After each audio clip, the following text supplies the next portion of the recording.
Terima kasih saudara, Anda masih bersama kami di Kompas Petang, saya Cynthia Rompas. Saudara, sepekan berlalu, penyebab kematian diplomat Kemlu masih misteri. Kompolnas menegaskan penyebab kematian masih harus didalami secara menyeluruh. Kompolnas mengaku sudah menerima informasi awal, namun belum bisa menarik kesimpulan apapun sebelum melakukan klarifikasi langsung di lapangan. Kompolnas akan melakukan pengecekan penyebab kematian, apakah bunuh diri atau ada unsur lain, serta akan dalami rekam jejak korban, alat-alat di sekitar lokasi, termasuk posisi HP dan komunikasi terakhir. Salah satu yang menjadi perhatian Kompolnas adalah posisi telepon genggam korban. Kami akan cek penyebab kematiannya. Ya, soal di publik macam-macam, tidak mungkin atau mungkin macam-macam metode kematian itu, apakah bunuh diri dan sebagainya menggunakan lakban itu sebagai satu metode yang dikenal oleh publik, ya macam-macam lah. Ada yang itu bilang beberapa orang juga menggunakan itu, ada yang pakai metode kalau itu memang bunuh diri ya, bunuh diri yang umum, pakai tali dan sebagainya. Kita akan cek rekam jejaknya, rekam jejak apakah memang korban itu memiliki rekam jejak yang dekat sekali dengan problem bunuh diri tersebut.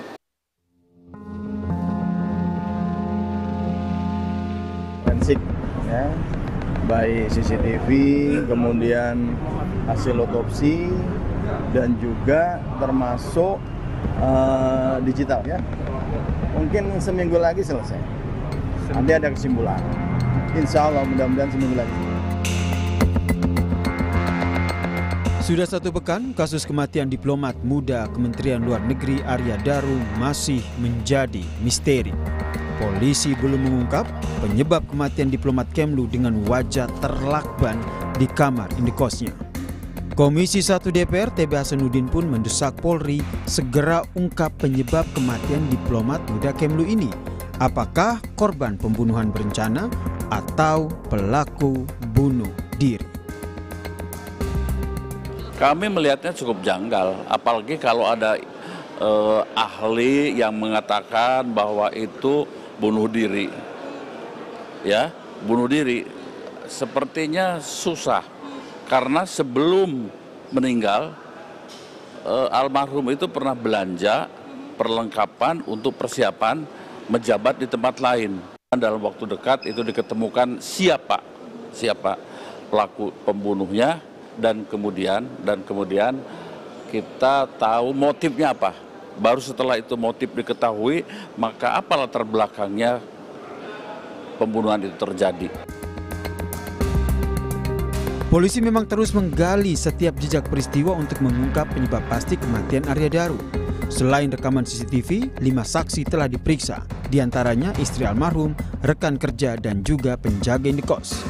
Kabid Humas Polda Metro Jaya Kombes Ade Arisyan sempat mengatakan pengungkapan kasus tewasnya Arya butuh waktu dan perlu kehati-hatian. TKP itu ada perimeternya juga. Untuk membuat peristiwa itu menjadi utuh, tentunya akan diurut nanti dari ringnya diperbesar lagi, sehingga ceritanya menjadi utuh, menjadi sebuah fakta yang tidak terbantahkan. Sekali lagi, karena ada prinsip kehati-hatian dan kecermatan, ini mohon waktu, tapi yang jelas kasus ini akan kami tangani secara profesional dan akan kami tuntaskan, ya, sehingga nanti akan terungkap peristiwanya seperti apa. Arya Daru Pangayunan ditemukan tewas di kamar indekosnya di kawasan Menteng, Jakarta Pusat pada Selasa 8 Juli 2025 dengan kondisi wajah terlakban.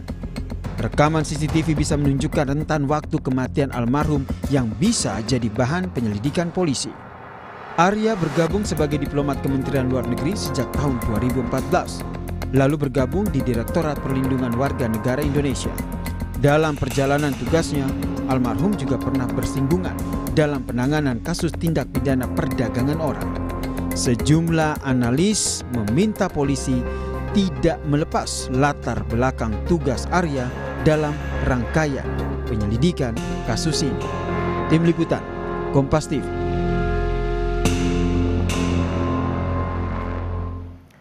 Sudah 1 pekan kasus kematian diplomat muda Kementerian Luar Negeri Arya Daru masih menjadi misteri. Polisi belum mengungkap penyebab kematian korban.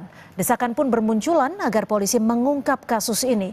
Kita perbincangkan dengan Ketua PBHI, sudah ada Julius Ibrani dan mantan Kabar Reskrim Komjen Purnawirawan Ito Sumardi. Selamat petang Pak Ito, Bang Julius, terima kasih sudah bergabung bersama kami di Kompas Petang. Saya akan ke Bang Julius terlebih dahulu. Anda melihat dari penanganan kasus ini kan sudah sepekan. Selasa ditemukan meninggal dunia dan Kamis pekan lalu polisi menyebut bahwa kurang lebih sepekan ke depan akan diungkap. Transparansinya dan menurut Anda apakah ada indikasi ketertutupan dari Polri dalam penanganan kasus ini? Ya, yang pasti kalau kita bicara secara teori soal kecermatan, kehati-hatian, saya pikir ini bapak-bapak penyidik di Polda Metro sudah lulus semua. Apalagi Bang Karyoto itu mantan deputi KPK yang seharusnya sekarang juga sudah layak untuk menjabat Kabar Reskrim gitu, Cynthia. Jadi yang ingin didengarkan di level Bang Karyoto yang dijelaskan oleh Bang Ade Ari ini adalah penjelasan yang begitu teknikal dan analitikal. Kami belum lihat bahwa ada pengumpulan CCTV di sekitar komplek itu, perumahan mewah, itu wilayah Ring 1, gitu. Itu belum terlihat. Kami juga belum melihat analisis, misalnya kalau tadi Bang TB Hasanuddin bicara soal motif, maka di belakang motif itu ada faktor risiko yang menyebabkan seseorang meninggal, baik faktor risiko internal ataupun eksternal, itu juga belum ada. Lalu juga belum ada penjabaran tentang aktivitas dari si korban ini yang menyebabkan terjadinya faktor-faktor penentu lain, faktor X lain yang menyebabkan meninggal dunia. Yang pasti kalau dari bentuk fisik badan pada saat meninggal, situasi kosan segala macam agaknya sulit untuk diidentifikasi meninggal.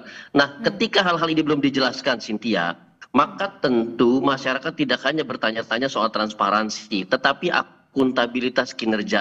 Ini yang kami kejar. Terlebih lagi, pesan yang ditangkap oleh publik adalah begini, kalau seorang diplomat muda memiliki peran melindungi WNI di luar negeri untuk kasus-kasus yang kompleks dan tensinya tinggi seperti kasus-kasus TPPO yang marak terjadi di lingkungan ASEAN, itu bisa terjadi dan tidak teridentifikasi di dalam 2 minggu, maka kalau kami warga negara biasa yang tidak memiliki peran, apa namanya? Nah, ini yang patut dipertanyakan. Saya pikir Bang Karyoto dalam waktu dekat akan mengumumkan dan kami meminta memang pengumuman itu dilakukan oleh Pak Kapolda sedetil mungkin, sejelas mungkin, setransparan mungkin. Begitu saja. Saya ke Pak Ito. Pak Ito, hingga sore hari ini, informasi yang Anda peroleh terkait penanganan dan juga pengungkapan kasus ini sudah sejauh mana, Pak Ito? Begini Mbak, saya tidak masuk dalam apa yang sedang dilakukan dan saya juga sudah tahu mereka sudah melakukan hal-hal yang jauh. Tapi perlu juga difahami bahwa untuk mengungkap kasus kematian, itu kan kematian ada 2. Kematian yang wajar, kematian yang tidak wajar. Tidak wajar ini ada 2 lagi. Baik dibunuh ataupun dia meninggal karena bunuh diri. Nah, kalau sudah meninggal atau bunuh diri, kuncinya adalah otopsi.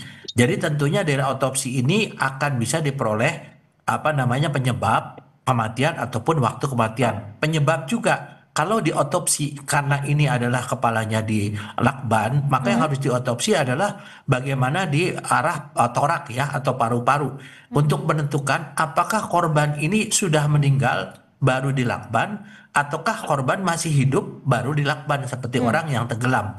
Sehingga inilah yang memerlukan kehati-hatian. Kemudian yang kedua adalah masalah bagaimana menganalisa CCTV. Kemudian yang ketiga bagaimana menganalisa untuk jejak digital handphone. Dan tadi sudah disampaikan oleh Bang Julius bahwa latar belakang dari psikologi kalau itu memang pembunuhan, maka yang main di sini adalah kedokteran kehakiman dengan juga digital forensik. Kalau namanya ini karena bunuh diri, maka yang main di sini fungsinya adalah psikologi forensik. Saya dengar dari teman-teman di sana semua ahli-ahli ini saat ini dilibatkan baik di lingkungan Polri maupun dari luar, Mbak. Demikian. Kalau misalkan memang ini betul adalah pembunuhan berencana dengan latar belakang yang bersangkutan ataupun almarhum pernah menangani kasus TPPO, apa saja yang harus ditelusuri oleh penyidik sendiri, Pak Ito? Saya mantan duta besar dan saya menangani selama di Myanmar beberapa kasus untuk TPPO. sampai saat ini mungkin baru beliau inilah almarhum ini barulah yang menjadi seorang yang meninggal yang kebetulan fungsinya di TPPO ya. Jadi disampaikan Bang Julius, menurut saya memang diplomat itu ada untuk yang rawan ya bertugas di daerah rawan maupun yang bertugas di fungsi yang rawan. Nah, yang bersangkutan kan demikian. Nah, saya yakin dan saya juga sudah berkomunikasi dengan Pak Kabid Humas, kemungkinan ini ditelusuri oleh teman-teman tentunya dengan melakukan cross check dengan tempat yang bersangkutan bekerja dan kasus-kasus, dan kalau tidak salah juga kan yang bersangkutan punya laptopnya ini juga menjadi objek untuk penelitian. Kemudian misalnya HP-nya ingoing dengan outgoing itu call-nya itu semua akan mendapat perhatian. Mudah-mudahan ini bisa membuka, karena saya pikir kalau dikatakan harus cepat tetapi tidak cermat, ini akan menimbulkan spekulasi-spekulasi. Demikian. Ya, Bang Julius, ini kalau melihat kasus ini dan kalau kita juga melihat dari background almarhum sebagai diplomat, apakah faktor imunitas seorang diplomat juga bisa mempengaruhi mengapa polisi terkesan begitu lama untuk menyampaikan ataupun penyebab dari kematian dari almarhum?